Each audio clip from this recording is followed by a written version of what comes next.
Bien, le rôle des Mahamarim de Shabbat Bo, en règle générale, ils sont ou Batiligani, car ils sont à l'approche de Yudjvat,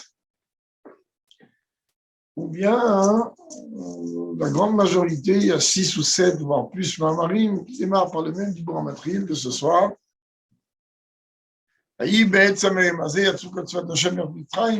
Toute la dimension du nom de Dieu de Tzedakot. Mais Kamouvan, chaque Mahamar, il a son kivoun et chaque Mahamar, il a sa spécificité. Ce Mahamar, il a été prononcé par le Rabbi le 8 Shvat en 1987, les Minyanam, 5747. Et il démarre, comme on peut voir, avec le Dibur Matri, il va y mettre ce fut quand ce jour-là, toutes les armées de Dieu sont sorties d'Égypte. On démarre.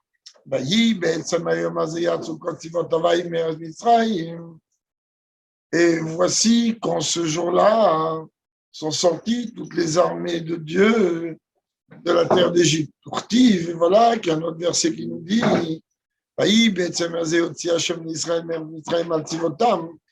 que au sein même de cette journée, en ce jour-là, Dieu a fait sortir les Israël d'Égypte, Altivotam, par leurs armées. Vaz et Badirouchim. Il est rapporté dans cela dans les commentaires de Chassidut, Dibur Matril disait chez les Torah Or et Parashateinu, dans le Dibur Matril de Torah Or, dans notre parasha, donc parasha Bo, ou des Rosharabotim,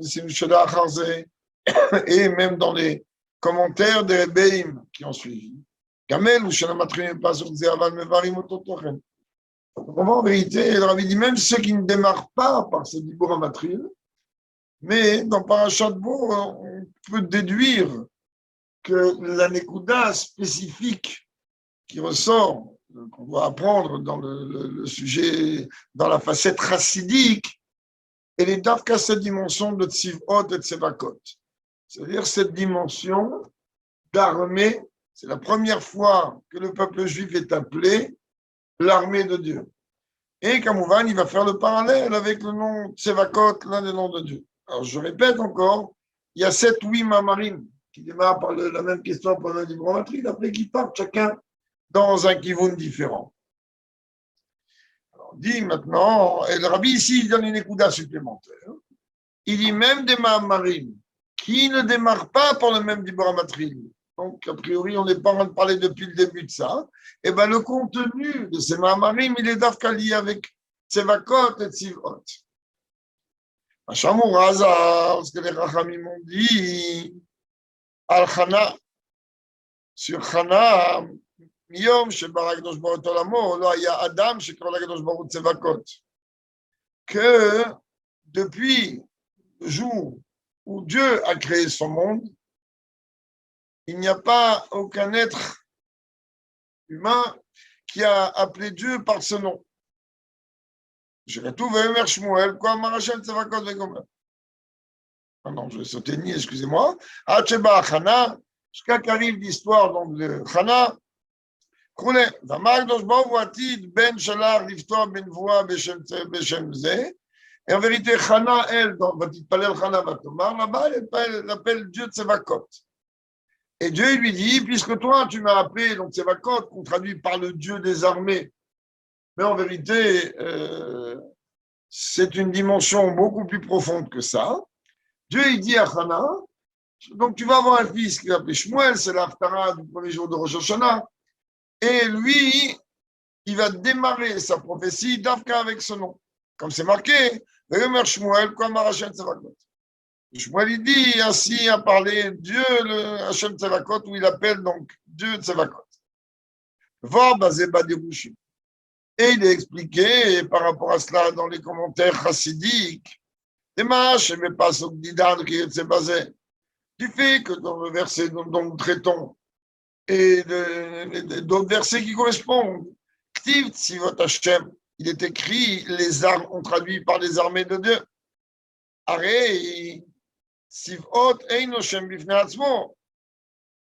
quand on est en train de dire Tzivot, bien que lorsqu'il n'y a pas de ponctuation, alors on peut lire Tsevakot. Il dit que Tzivot, ce n'est pas un nom. Elle a Nikra Tzivot Bechirit, Shou Nismach Betafel Leshem Havaya. Quand on dit Tzivot Hashem, c'est-à-dire les armées de Dieu. Mais en vérité, ce n'est pas un nom de Dieu Kadosh. Tzivot, ce n'est pas un nom de Dieu Kadosh, c'est les armées. Hachem Ken, que Shebat Hana ou Shmuel. Alors que lorsque Hana et Shmuel ont parlé de Dieu, Az Nasa Shem Tsevakot, Shem Bifnei Atzmo, Vezen Shemot Shanim Chakim. À ce moment-là, la ponctuation était différente. Ce n'est plus des chirik, ce n'est plus le chirik de Tzivot, mais Tsevaot, qu'en général, on fait attention de ne pas prononcer. C'est pour ça qu'on a dit de prononcer Tsevakot. Et que ce nom de Dieu-là, Tsevakot, fait partie, comme le Rambam vient nous dire, des 7 noms qu'on n'a pas le droit d'effacer. Donc un nom de Dieu à part entière. Comme chacun est Shindalet Yud. C'est un nom de Dieu qu'on ne peut pas effacer. Ça a l'air ravi. On a besoin de comprendre Madou Anitra de Shem Tsevakot Davka Bisman Chana Velolif Nezel. Shaz Ayat Tzivot Hashem. Pourquoi ce nom de Dieu Tsevakot, il n'a pas apparu avant la tfila de Chana ou la prophétie de son fils Shmuel. Pourtant, à la limite, Dieu s'est exprimé en Égypte et surtout pendant l'ouverture de la mer Rouge, Hachem Ishmil Chama, comme un homme de guerre. Donc là aurait dû être utilisé le nom de Tsevaot.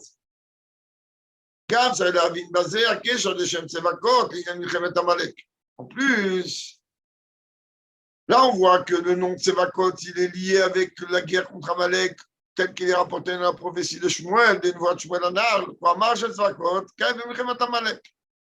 Là-bas, on est en train de parler de quoi? Shmuel, il est en train de parler de la guerre contre Amalek. On sait très bien qu'Amalek a intervenu plusieurs fois. Il a intervenu à l'encontre du peuple juif au moment de la sortie d'Égypte. Il a intervenu encore une fois, mais il a été déguisé au moment de l'entrée en Israël, avec Yoshua.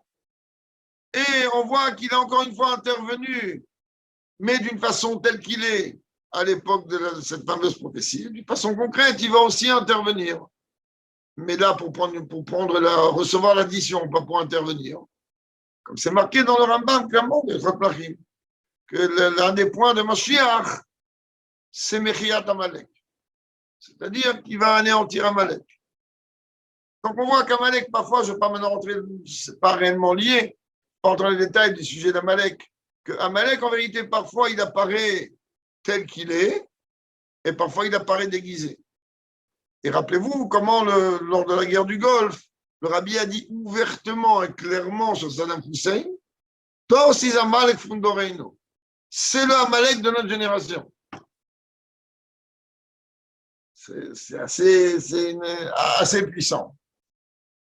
Et donc, le Rabbi demande pourquoi, en vérité, déjà dès la sortie d'Égypte, la Torah aurait dû, donc Dieu aurait a priori dû s'exprimer sous cette facette du nom de son nom qui est Tsevakot, ce qui n'a pas été le cas.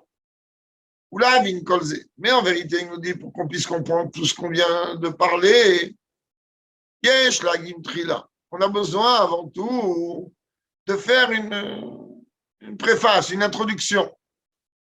Biurien Hashemot. C'est quoi, hein? Qu'est-ce que représente le nom de quelque chose?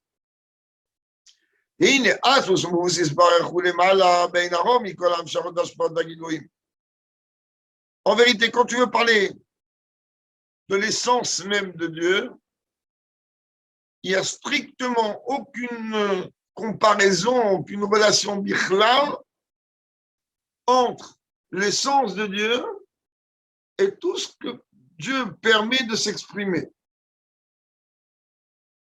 C'est pour ça que, peu importe de quelle manière on peut tourner la chose, il faut qu'on comprenne que vis-à-vis de Dieu lui-même, donc quand on parle de l'essence de Dieu, Atzmut ou Ma'ut, donc l'essence même de Dieu, il n'y a strictement aucune différence entre le jour et la nuit, entre Aman et Mordechai, entre le Racha et le Tzadik, il n'y a aucune différence. Il est au-dessus de tout ça. Dès qu'on est en train de parler d'Amshachot et d'Ashpaot et de Gilouim, dès qu'on est en train de parler de projection, d'influence ou de dévoilement, c'est-à-dire que dès que Dieu va apparaître sous un certain aspect, il peut être le Dieu qui va donner, il peut être le Dieu qui va être guerrier, il peut être... C'est une apparence.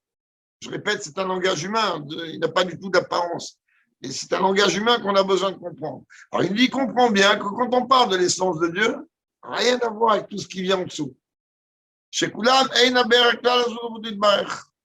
Que tout en vérité n'a strictement rien à voir avec...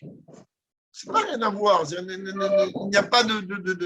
Tu ne peux pas comparer tout ce qui vient en dessous et l'essence même de Dieu. Autres autres, plus que ça.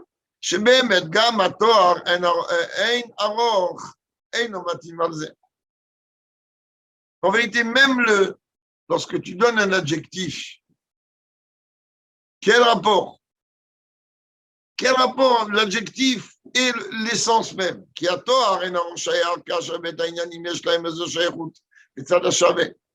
En vérité, même vis-à-vis de Dieu, en vérité, quand tu donnes un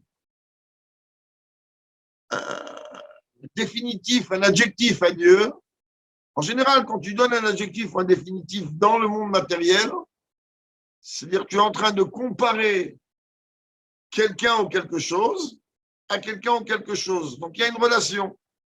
C'est-à-dire que lorsque tu vas dire, je sais moi, t'es grand, t'es petit, t'es ceci, t'es cela, c'est-à-dire que tu es en train en vérité de prendre le bonhomme et tu es en train de le comparer à un objet, à une taille, le méchant et quoi. Rabbi dit que quand on est en train de parler de Dieu, peu importe les adjectifs qu'on peut utiliser, ça n'a strictement aucune relation directe avec lui. C'est pour ça qu'on dit dans la tfila, on dit à Dieu, rien, peu importe qu'est-ce qu'on peut prendre comme dévoilement, comme situation, il n'y a aucune relation avec toi-même. Avec toi. Avec ce qu'il y a en dessous, c'est autre chose. Hashim, כי הנזמות מתברר שהוא מובדל לגמרי מכל השפעות וכו'. אין גם התואר אין ארוך, אינו מתאים על זה. וואו. Rabbi dit, il comprend, c'est très fort, mais d'un côté, c'est très simple. Rabbi, il dit, sur Dieu, tu ne peux même pas dire, non, en vérité, tu es incomparable, même pas par rapport à la chose la plus gigantesque. Dès que tu as dit à Dieu, tu es incomparable, ça veut dire quoi? Ça veut dire que tu as saisi Dieu. Donc, tu peux, même vis-à-vis de Dieu, une chose comme ça, tu ne peux pas la dire.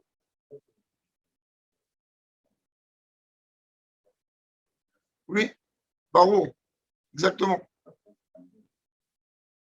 Rabbi dit qu'on comprend que même le temps est aroch. Et pourtant, on le dit dans la fila, un or lecha Hashem Elokeinu. En vérité, ce n'est pas réellement matin.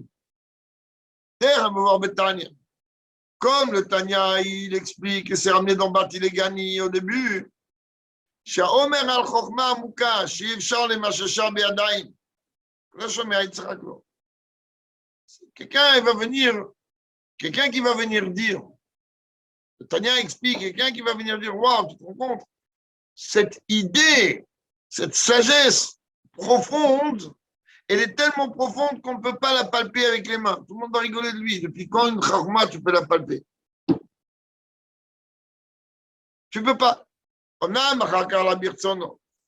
Mais après, il y a quand même eu une volonté chez le Créateur, donc chez Dieu. On est mal amusé, ou même plus haut que même que son ratson. Chez Yiyuam, Sharod Begilouim. Ben, Dieu, il a voulu. À partir du moment où Dieu il est venu créer le monde, Alors il a voulu que dans ce monde, il y ait une expression de lui et un dévoilement de lui. Ou un dévoilement de lui. אבל מובן שאינם בערך אליו כלל. Et quand même, tous ces guilouïms-là, toutes ces expressions-là, toutes ces dimensions-là n'ont strictement rien à voir. C'est-à-dire, c'est pas n'ont rien à voir, ils émanent de lui. Mais même que ça émane de Dieu, tu ne peux pas parler de Shayachout. Dieu est complètement au-dessus de ça. Aval Mouvan, Sheina Ber Elav Klal, donc ils ne sont pas du tout Ber de Dieu.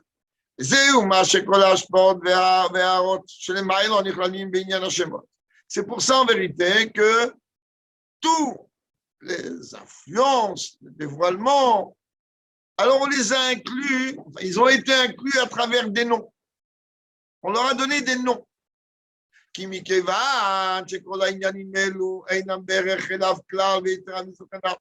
Étant donné que toutes ces choses-là, en vérité, sont totalement au-dessus et au-delà de Dieu lui-même. Donc, qu'est-ce qu'on est venu? On est venu donner une étiquette. C'est-à-dire que, comme on dit tout à l'heure, lorsque Dieu il va sortir en guerre, il va s'appeler Tsevakot. Lorsque Dieu il va venir faire une ashpa, alors il va s'appeler Chanoun, Rachum, peu importe comment il va s'appeler, comment on va l'appeler. Ou bien même plus que ça encore, un seul nom. De la même manière que le nom en vérité, il n'a strictement quelle relation il y a entre moi et mon nom, si ce n'est que mon nom sert uniquement pour l'autre. Mais a priori rien.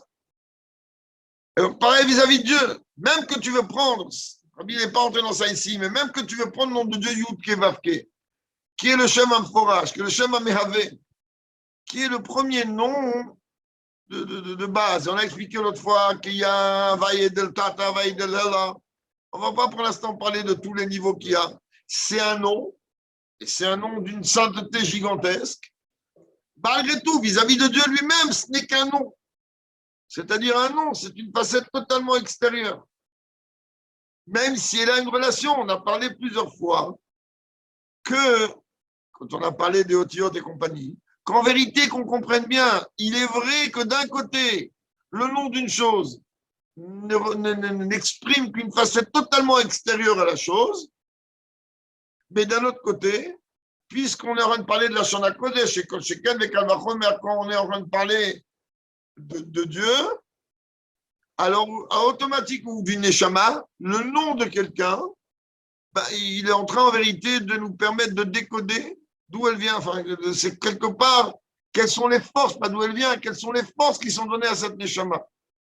S'il s'appelle Abraham, alors il a une forte tendance au chesed, etc., etc., etc. Donc d'un côté, il y a cette double facette. D'un côté, il y a la dimension totalement extérieure et quel rapport entre le prénom et moi, ou le nom et moi.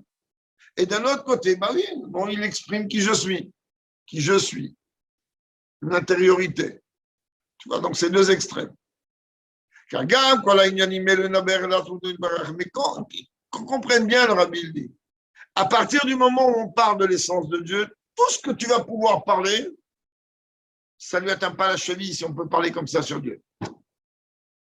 Tout ce que tu peux venir dire, toutes les notions, toutes les dimensions, tout ce que tu as envie, c'est totalement annulé. On vient de dire tout à l'heure. Le jour et la nuit, c'est une seule et même chose. Mordechai et Aman, c'est une seule et même chose.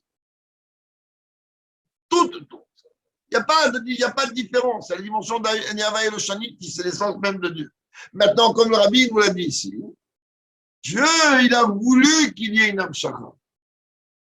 Dieu, il a voulu. Quand on dit que si Dieu, il apparaît tel qu'il est, le monde n'y tient pas, c'est pas parce que Dieu, il n'a pas un autre moyen.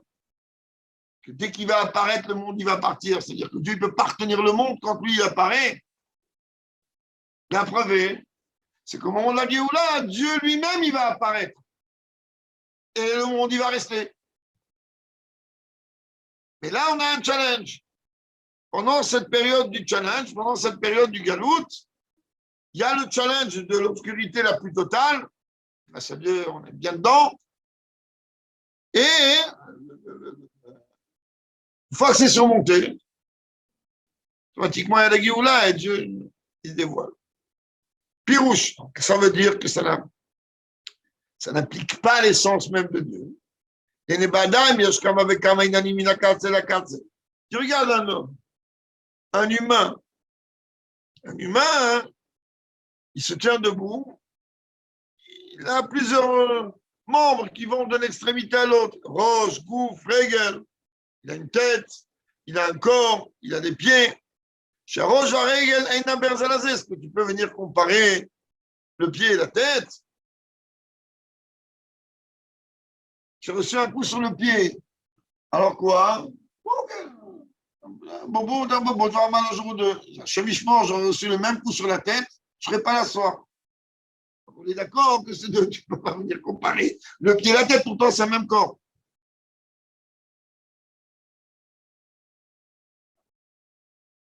Cham avec vous, c'est la vérité. Tu veux un autre exemple encore plus extrême? Ben, chacun d'entre nous, il a une âme et un corps. Quel rapport entre l'âme et le corps?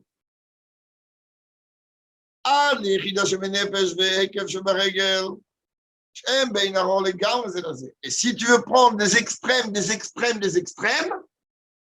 ben tu prends le plus haut niveau de l'âme, qui même pas dans les rêves, il s'habille, ou il a une influence dans le corps d'une façon directe, et le talon.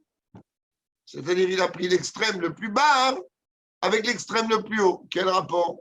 Rien du tout. Cause et qu'on y animal ou yeshlaem et mais malgré tout, parce que là on se demande mais qu'est-ce que le Rebbe veut? Il veut nous emmener où? C'est très bien que mon âme, il n'y a que 3 niveaux sur les 5 qui s'habillent dans le corps. Et le 4e, il fait une relation entre le 5e et les 3 en bas. Parce que le 5e, lui, il est totalement au-delà de tout ça. Qu'est-ce que tu as de me parler de mon talon? Alors là, je suis capable de comprendre qu'en vérité, il n'y a strictement, a priori, aucun rapport entre le plus haut niveau de mon âme et mon talon de chair et de sang. Or, le rabbi dit, ben, bien sûr qu'il y a un rapport, ils font partie du même corps. Ok, c'est 2 extrêmes, et 2 extrêmes gigantesques. On parle de matière, de matériel et de spirituel, on parle de corps et d'âme. Et là, on ne parle pas seulement de n'importe quel niveau de l'âme. On parle du plus haut niveau, mais ma yechida à moi, c'est la mienne. Dans ce Gilgoul, elle est à moi. Pour l'instant, elle est à moi. Oui. Non.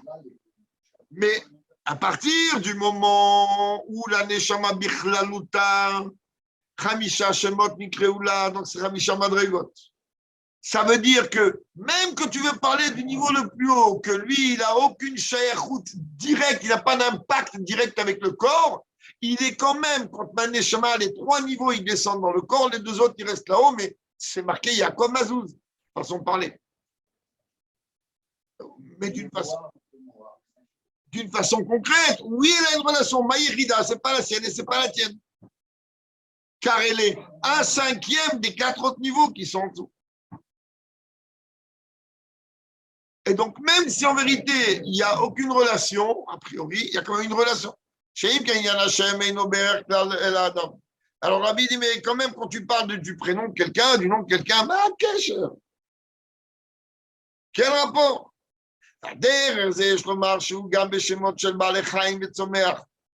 C'est pareil qu'on est en train de parler des noms des animaux, des végétales, ou même minéral. Que en vérité, que le nom, il n'a strictement rien à voir avec la chose qui le porte.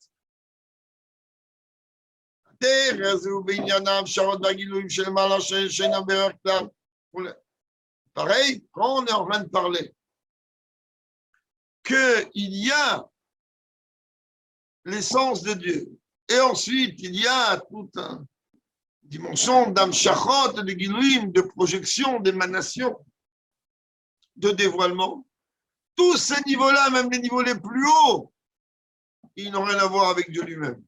Même si le prend Lorenzo, qui est la première émanation de Dieu, c'est le miroir. Et donc c'est totalement extérieur. Oh, non, mais malgré tout ça, peut-être ce qu'on a dit tout à l'heure. Il a dit, on a constaté que par rapport à un nom, il y a deux niveaux et deux sujets. Aleph, de Av, Hashem ou Arabilvad. Ce qu'on a dit exactement tout à l'heure, merci mon Dieu, on ne s'est pas trop trompé. D'un côté, le nom, il est en vérité qu'un simple ou qu'un pâle reflet, c'est le Rabbi l'a dit, ni simple ni pâle. Mais il est quand même le conduit qui permet de recevoir ce que l'objet, la personne, l'animal, le champ quoi, il reçoit, la vitalité.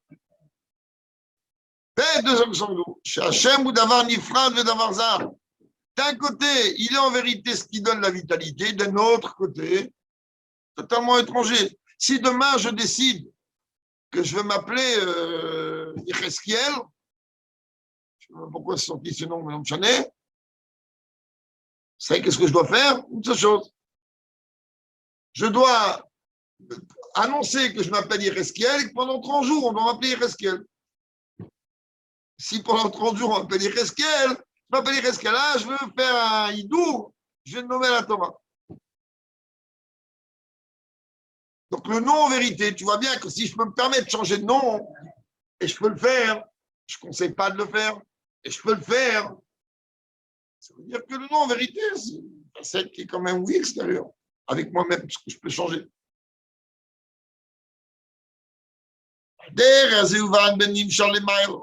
De la même manière, on peut comprendre par rapport au sujet dont on traite. Ça, c'était l'exemple par rapport au nom de toute la création. Maintenant, par rapport à Dieu lui-même, qui a en vérité deux manières, de façon, dans les projections et dévoilements qu'il y a dans haut. Aleph, premièrement, que cette projection, elle est d'une façon qui n'a rien à part Dieu. C'est-à-dire, il n'y a que Dieu. La projection, elle est totalement extérieure.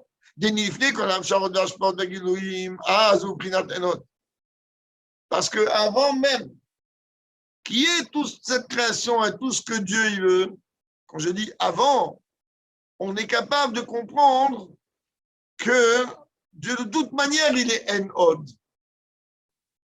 Et En-Od, comme on l'a étudié dans Shahrut Vaimuna, c'est en vérité quelque chose, c'est des termes d'une profondeur gigantesque.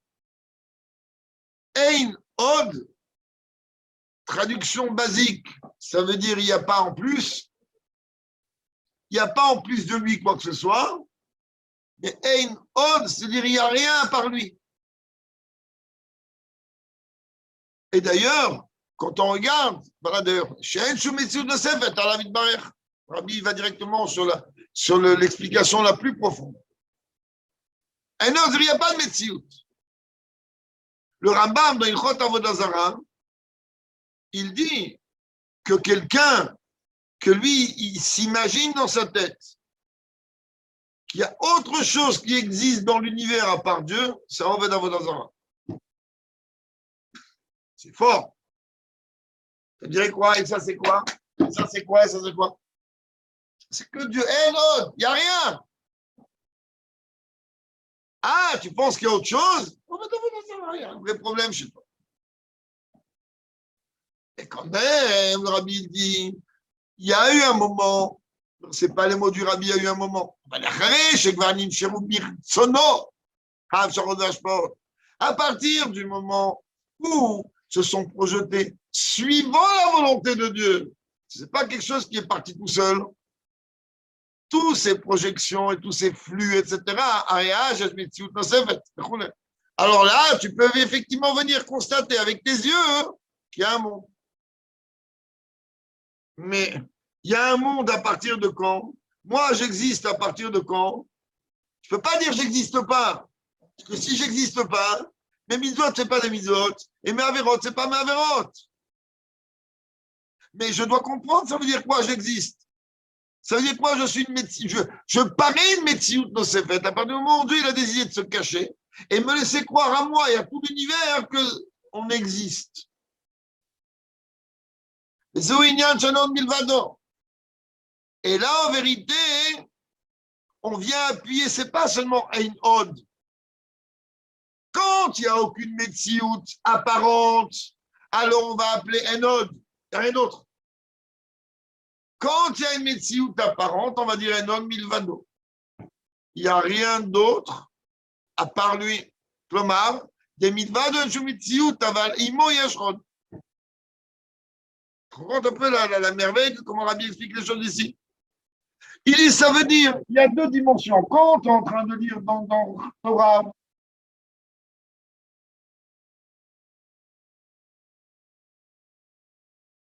il n'y a aucune médecine possible. Il n'y a rien. Même pas au visu de rien.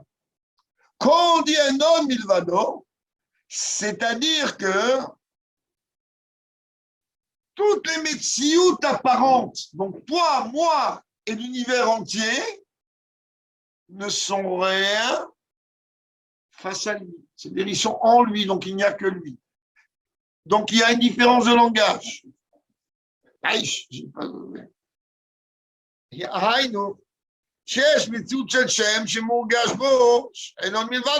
Ça veut dire qu'il y a en vérité une existence d'un nom qu'on est capable de ressentir, qu'il n'y a rien à part lui. Regardez comment le Rabbi explique. Rabbi dit, c'est lequel Metsiout je parle quand je dis un autre Milvadon? Je parle de la première Metsiutite qui est Atzilut. Atzilut, c'est le monde de la quintessence, il est entièrement éloquent, il est totalement divin. C'est l'Atzilut, il est comparé au Yud de la première lettre, au Yud du nom de Dieu, la première lettre du nom de Dieu. Il est en vérité la relation directe avec les quatre mondes qui vont, en fait, les trois mondes qui vont succéder, ou même quatre, c'est-à-dire inclus notre monde matériel. Mais ce qu'il y a au-dessus de l'Atsilut, c'est. Atsilut, ça s'appelle une Metsiout. Quand on dit un non milvado, on n'arrête pas parler d'Atsilut. Ça, ce sont des principes de base de Atsilut qu'il faut connaître. Tagam, je suis au Prinatolam. Atsilut, même du fait que lui, c'est un monde. Et qu'est-ce que ça veut dire un monde? Tout le monde le sait. Kamolam, il a sonné l'invest. Dès que tu dis Olam Atsilut, donc tu es en train forcément de parler de quoi? De quelque chose qui est en train de voiler Dieu. Mikol Makom, arrive Olam Ardout. Mais attention, Olam Atsilut, il est très gentil. C'est un monde dans lequel tous les dévoilements et les émanations de ce qui va arriver du canal là-bas, par Sof, ce qui est en Atsilut, comme il vient de dire, David Toubit Kalelut, chacun est confondu un dans l'autre, puisque chacun est soumis à Dieu. Il y a un dévoilement de Dieu très très fort, mais quand même on l'appelle Olam Atsilut. Donc c'est ça un non milvardo. Que me voir, mais il y en a vaillé. Et ça, comme on a parlé plusieurs fois. Comme c'est marqué dans Shrono, lorsque nous on est en train de dire le Shema Israël et qu'on prononce le terme Echad, Shechad Pirusho, que Echad on doit penser. C'est une halakha dans Shrono. Celui qui pense pas ça, il n'est pas quitte du schéma, qu'on comprenne bien. On doit penser quoi? Je suis en plein zoom. Je le vois pas. Je le vois pas. Si je le vois, je devrais rentrer. Non. Bon, apparemment, quelqu'un d'autre a essayé de rentrer, il n'arrive pas. Excusez-moi. Donc,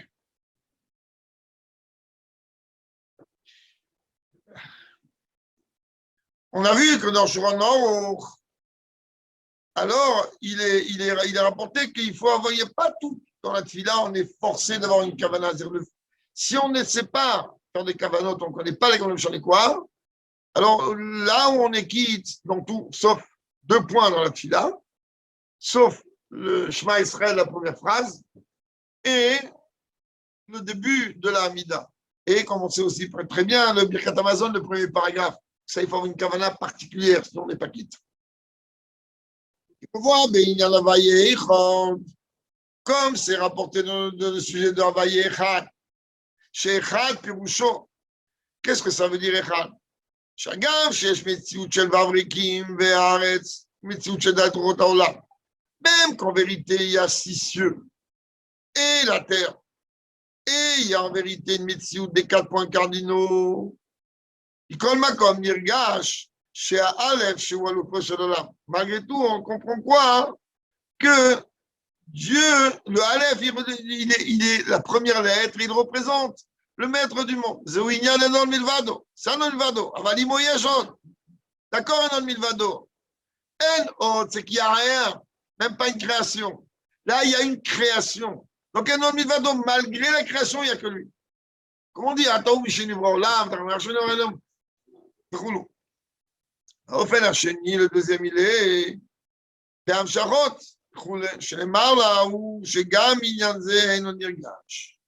Alors, il y a maintenant les Hamshachot, c'est-à-dire les canaux que Dieu utilise pour la création de tous les mondes et de chaque élément. Là-bas, là-bas, cette dimension, elle n'est pas du tout sentie. Ce sont les mondes qui sont après Atzilut, de Bria, Yetzia, Asiya, et déjà on les appelle Alma de Pruda, le monde de la dispersion, de la séparation, les mondes. Chez Shamo, Lama Pirut Bitralkut, il y en a beaucoup en plus. Que ça, c'est en vérité le monde de la dispersion et de la.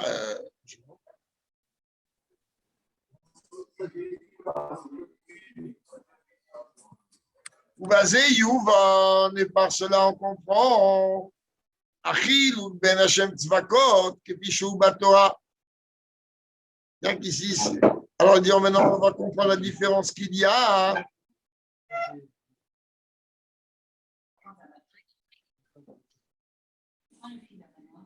Non. Quand on parle de Nekudot, on est en train de parler de Tzivot ou Tsevakot. À la base, dans la paracha Bo, on parle ici de Tzivot Hashem, pas de Tsevakot. Alors on traduit les armées de Dieu. Mais quand même, malgré tout ça, c'est d'abord une Nekuda que le peuple juif il a appelé comme ça. Et d'un autre côté, on s'aperçoit que la Tfila de Hana et la prophétie de Shmuel, c'est la première fois où apparaît le nom de Dieu de Tsevakot. C'est Dieu est appelé comme ça. Dans la Torah, c'est écrit de la même manière, il n'y a pas de Yud. C'est ponctué différemment. Elle a sorti une fila par sa grandeur et Dieu lui a dit, on a vu au début du Mamar, il lui a dit, ben, ton fils, qui est le prophète Shmuel, où il y a Tril basé.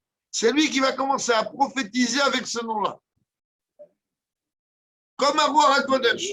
Parce que tu parlais de la fila de Hana, c'est celle qu'on dit le maftir du premier jour de Rosh Hashanah, c'est un niveau très haut.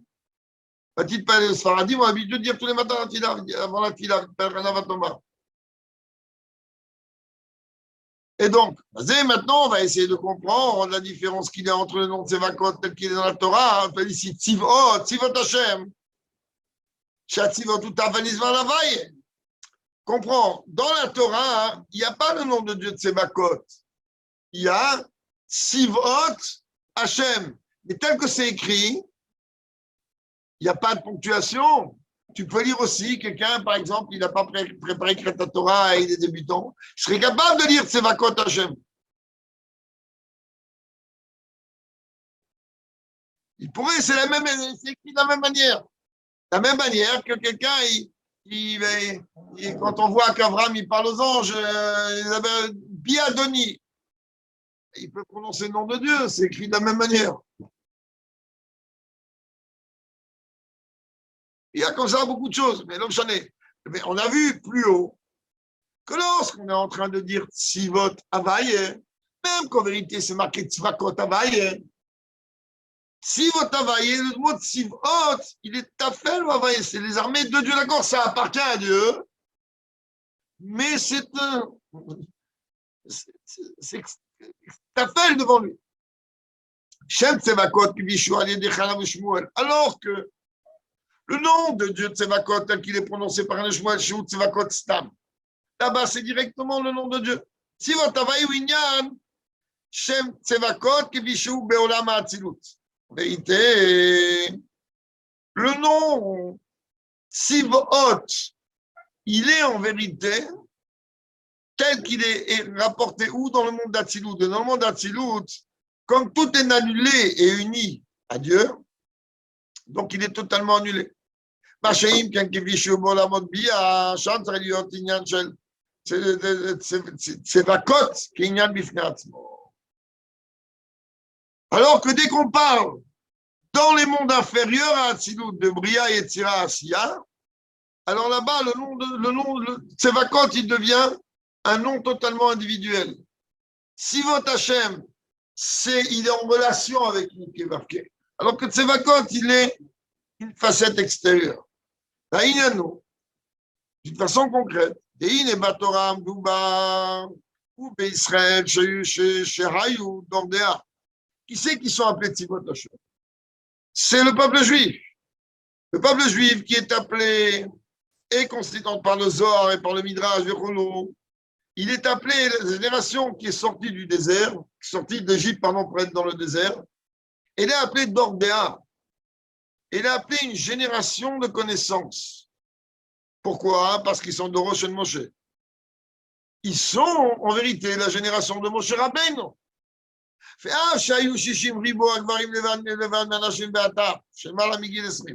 même si en vérité ils étaient 600 000, en dehors des femmes et des enfants et de ceux qui ont moins de 20 ans,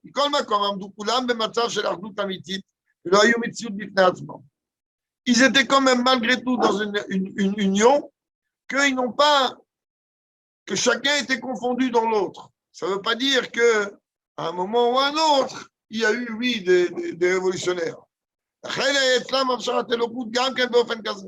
Et donc, automatiquement, ils avaient une projection du divin aussi de cette manière-là. C'est-à-dire qu'il y a une différence entre un potentiel qu'on a et après le côté gauche qui ne s'exprime pas. Qu'on comprenne bien que les gens qui sont sortis d'Égypte, surtout après la Torah, ils ont atteint un niveau gigantesque. Ils ont vu Dieu. Ils ont vu Zékel, comme dit la Balagmara dans ce tas, il nous chiffra.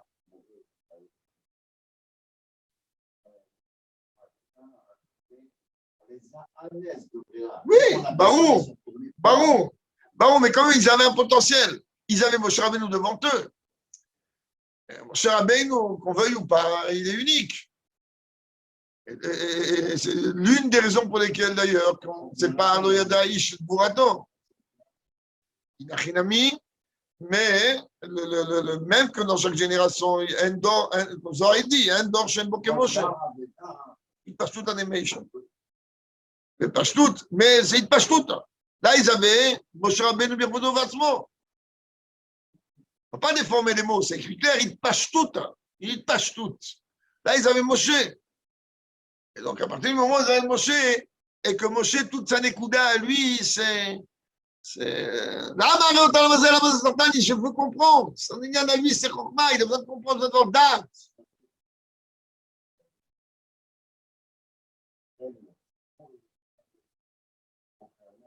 Contrairement à Chabad, tout à fait. Parce que le Rebbe a dit que chez Chabad,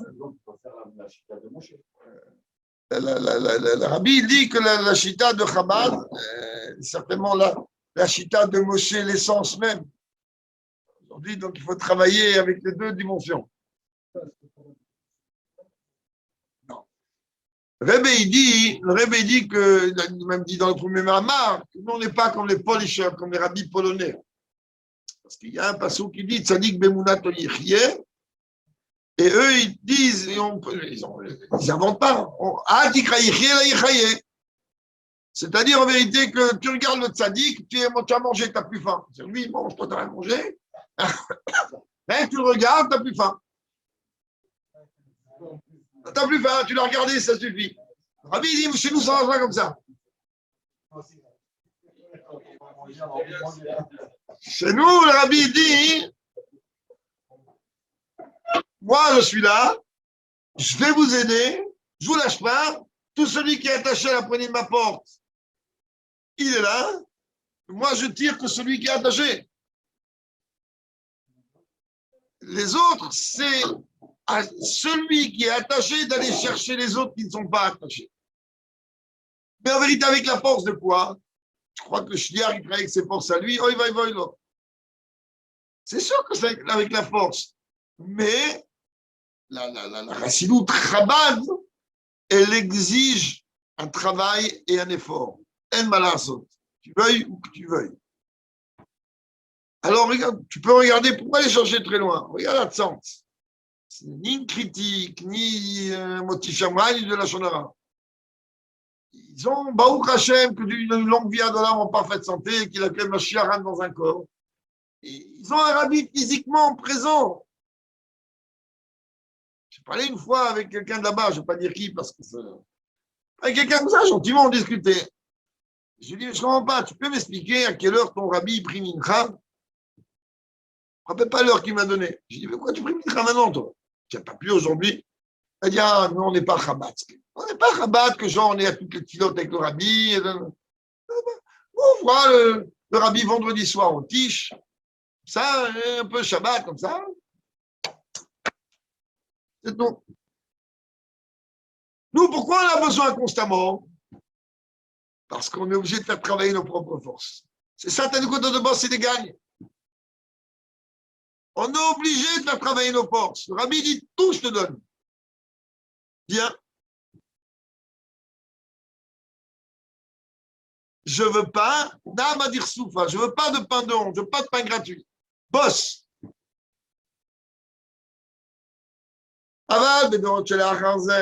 Mais dans les générations qui ont suivi, Mifrat Laré, Mitat Yoshua, et surtout après la Istalkut de Yoshua, Skenim Shevim Yoshua, et les Skenim qui vivaient à l'époque de Yoshua, et là le Rabbi il dit qu'en vérité ça s'est passé Chet Shvat. C'est la première fois que je vois une chose pareille. C'est à Gav, Chet Shvat, c'est le yortail de mon grand-père maternel, Shalom. Rabbi Yitzhak Sarabia. Inéas, Bachana, j'ai deux grands-pères qui sont partis en Shvat. Le grand-père maternel, Yitzhak Sarabia, que lui, il est parti Chet Shvat. Et Yudbet Shvat, j'ai mon grand-père paternel qui est parti Chai. Inéas, Bachana, avec Alexandre Fokes. Après, elle est venue dans Chana et elle est venue appeler Dieu de Tsevakot, Mikevan Chas, Vizvan Shmuel, parce qu'à ce moment-là, à l'époque de Shmuel,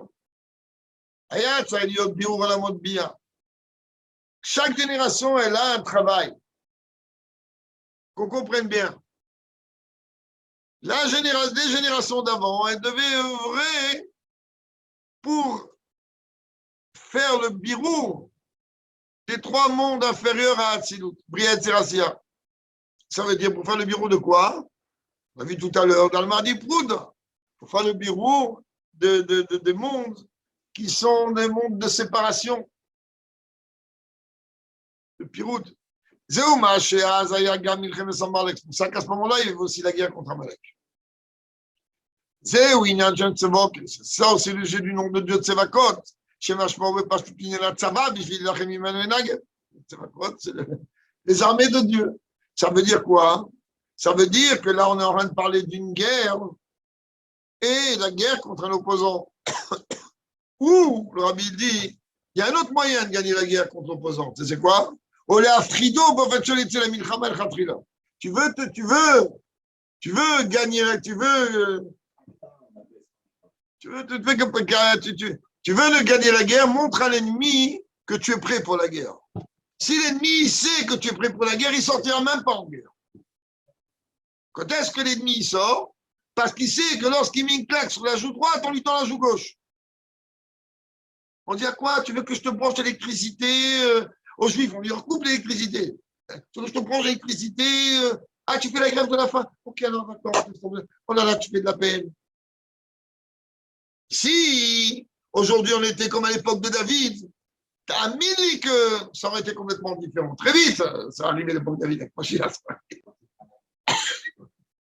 On vote.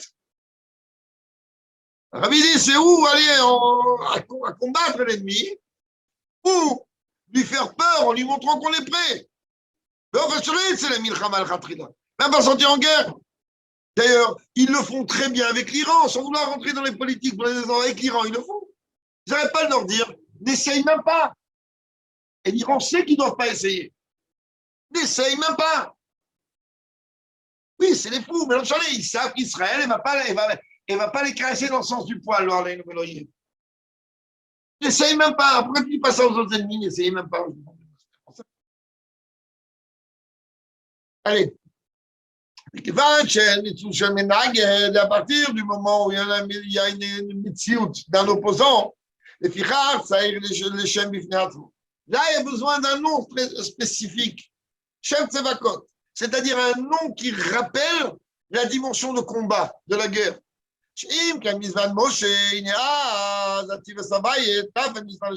Alors qu'à l'époque de Moshe, le Icar, il est Havaï. Ok, il y a une guerre. Ok, il va y avoir il va falloir combattre.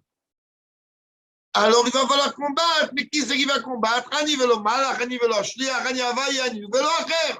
Ah, toi, t'as dit, je ne connais pas Havaï. Tu vas te montrer c'est quoi, tu ne connais pas Havaï.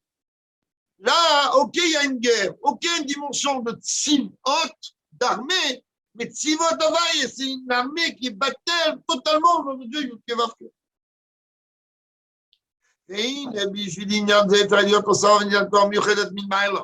En vérité, pour arriver à cette dimension-là, il y a besoin qu'on puisse recevoir un power, une énergie supplémentaire dans c'est pour ça que c'est marqué et ce fut en ce jour-là, au sein de ce jour-là, c'est quoi Yom? Yom, oui, il y en a quand on est en train de parler de la dimension de ce qu'on appelle le jour, c'est-à-dire Yom, ça veut dire on est en train de parler de lumière et de dévoilement. Comme c'est marqué lors de la création du monde, que Dieu il a appelé la lumière jour. C'est-à-dire que dès qu'on est en train d'utiliser le terme Yom, on est en train de parler de Gilou. Alors, Yom, c'est marqué Be'etzem Hayom. Yom, c'est Gilou. Hazé, ou Gam Gilou. Quand on dit Hazé, c'est démonstratif. Si on sait Gilou, il pointe du doigt et dit voilà, voici. D'ailleurs, il y a eu une petite parenthèse, je vous fais partager une réponse du Rabbi. Il y avait une divergence d'opinion entre que Bémet, je demande pardon d'avance pour un plaisir, Shalom. Il y a diverses opinions. Tu dis, mais lui, il vient de Russie, de Pologne, comment il veut jongler avec la précision de langage en français? Bon, on était à un moment, on avait chaque année à Youdjat, je le rêve, on rappelle, c'est là que soit on était au Fort Bringen, juste très vite, on arrivait à la fin du Mamar, de toute façon. Juste, on était avec le Rav Asher Ben Simon, cher du Rabbi au Sentier. Oui, il me semble que c'était Bachour à l'époque. Et bon, Chaim Alot, il est 3 heures du matin. C'est regardé, on a dit, bon, qu'est-ce qu'on peut faire? Encore plus, encore plus. Nous n'enlève. Encore plus, on est la Géoula, comment on peut faire? Alors, avec le marche qui a fait un peu l'effet sur la tête, je lui dis, tu sais, c'est rapporté que lorsque le Rabbi Rayatz, il est venu, il a sorti le mot Alter Igula Perishuba, plus vite Géoula, plus vite Shuba, plus vite Géoula, le Rabbi, qu'est-ce qu'il a fait à l'époque? Les années 48, 45, il a sorti des autocollants, il les a collés dans le métro. Seulement, il a enlevé Atar de Tchouva. Il a juste laissé Atar de Géoula plus vite. Alors, je dis, t'imagines, ici, dans les années. Oui, on les a fait ensemble. Et alors, maintenant, on avait lui, il avait pensé. Ce qu'ils ont fait d'ailleurs ici, qu'ils ont traduit, Ikon ou le Viata Mashiach, préparez-vous. C'est le mamar de Tafshin Memzaïn. Préparez-vous à la venue de Mashiach. Je dis non. Voilà ce que je propose. Mashiach arrive, soyons prêts à l'accueillir. Préparez-vous, c'est genre, moi je suis prêt. Bon, c'est tout ce que j'avais dans ma tête. Jusqu'à maintenant, j'ai la même idée dans la tête. Hein? Oui, même dans la sidra de la semaine. Alors, on a rentré à la fin, il est 3-4 heures du matin et on n'était que nous deux. Donc, il n'y avait pas de. C'était un Fambringen VIP, détente. C'est ce qu'on préfère le plus. Tu peux dire autant que tu veux et ça se passe très bien jusqu'au matin. Et alors, on dit bon, attends, ça. Tiens, on va demander deux choses. Est-ce qu'on peut faire sortir ça? Et lequel des deux on met? Hein, en français, oui. On a rentré le lendemain matin. On a rentré la demande de Rebbe dans la journée. Le Rabbi a dit à Skiration, donc ça veut dire oui, tu peux faire. Et il a entouré, Macha arrive sans près à l'accueil. Ça, c'est. Après, quand on a sorti le premier avec les couleurs qu'on a sorties, on a déposé à la masquiroute, on n'a pas eu de réponse spécifique. Mais donc, pour dire quoi? À un moment, le Rapezer, il a dit, il faut dire, voilà, Macha arrive, Inezeiba, dire voilà, Macha arrive. Et un autre, on m'a plus qui, il a dit non, il faut dire voici, Macha arrive. Il a dit non, voilà. Enfin, ils ont écrit voici.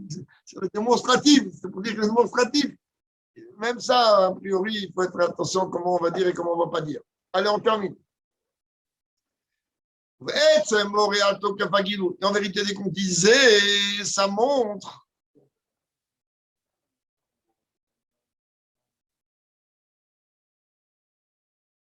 Pourquoi pas? Je t'explique, c'est. Au contraire, encore plus. Que me voit, me faire Chamikra, comme c'est expliqué dans les commentateurs de Chumash. Quand on dit Bet Semayom, on est en train de parler de la force de la journée, Zichat Sotayom, la mi-journée. C'est Nimcharakor, Sheye Inyan Otsieta, Avayet, Nisraël, Sravativotam. Et ce guil où il a, en vérité, c'est ce qui a entraîné le fait que Dieu a fait sortir le peuple juif d'Égypte. Va, bah, dire, je vous expliquer, le Tsivotam, qui a Avoda. C'est quoi, le Tsivotam? C'est-à-dire qu'il n'y a pas que le peuple juif qui est sorti. Ça veut dire, comme il le dit, ça veut dire que à travers le dur esclavage, on a, comme chacun le sait, on a refait sortir 202 étincelles sur 288 qui étaient descendus dans le monde, donc la quasi très grande majorité du travail. Cette dimension-là, elle a continué à l'époque de Shmuel à la vie. Et à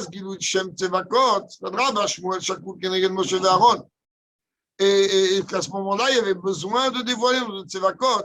Et au contraire, savoir que Shmuel, si tu le mets dans la même balance que Moshe et Aaron, les deux, la balance, elle est équilibrée. Où on a vu? Teilim, Moshe et Aaron Bechoanav ou Shmuel Bekoreshmo. Shmuel, il y avait le niveau, il est capable de prendre Moshe et Aaron en même temps. Rabbi rapporte pas le pasouk, mais c'est un pasouk connu. Et il y a cette chose-là, en vérité, elle s'exprime d'une façon éternelle.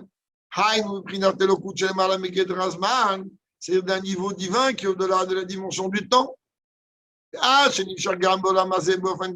Jusqu'à même que ça descend dans ce monde et de cette manière-là, automatiquement, on va arriver au Gilouim de la Géoula qu'on attend d'un instant à l'autre. C'est Achir, Charloné, Mar et la Yachir, comme c'est marqué ainsi, chantera Moshe, Et comme il dit là-bas, le Midrash, il ne s'est pas marqué, il a chanté. Et comme c'est marqué que de là, comme la Gemara dit là-bas dans Sanhedrin, de là, on tient la résurrection des morts de la Torah. Tout cela, puis ça conclut avec vous la mise en chemin de Moshe, Goel Rishon, de David, Malka, Mishira, Goel Acharon. Un des synonymes qu'on ne voit pas souvent. Rabbi dit, le régula à travers Moshe, qui est Goel Rishon, normalement, c'est connu, Moshe, Goel Rishon, Goel Acharon. Rabbi dit Moshe, Goel Rishon, mais David, Malka, Mishira, Goel Acharon. Et David, Malka, Mishira, qui sera le dernier Goel, et Rabbi Yamenu Mamesh, rapidement de nos jours avec le Rebbe Berosheim.